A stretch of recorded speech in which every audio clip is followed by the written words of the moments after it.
Job chapter 9. Job continued by saying, "So what's new? I know all this. The question is, how can mere mortals get right with God? If we wanted to bring our case before him, what chance would we have? Not one in 1,000. God's wisdom is so deep, God's power so immense. Who could take him on and come out in one piece?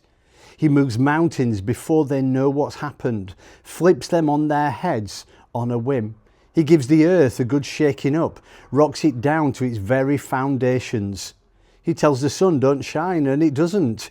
He pulls the blinds on the stars. All by himself he stretches out the heavens and strides of the waves of the sea.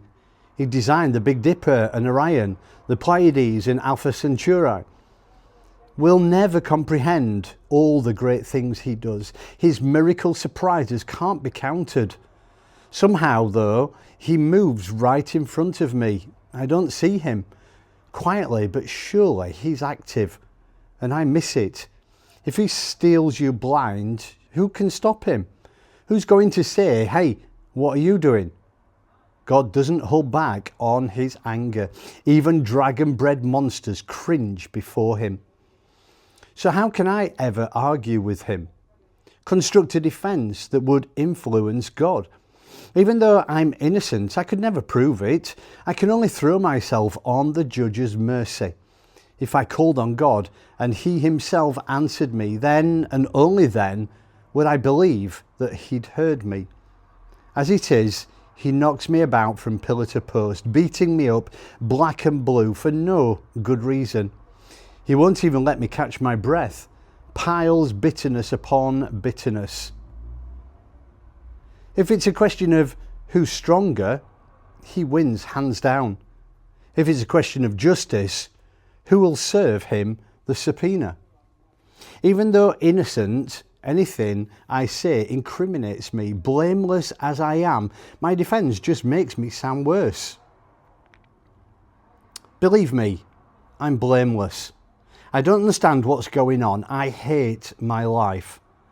Since either way it ends up the same, I can only conclude that God destroys the good right along with the bad.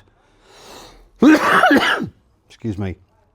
When calamity hits and brings sudden death, he folds his arms, aloof from the despair of the innocent. He lets the wicked take over running the world. He installs judges who can't tell right from wrong.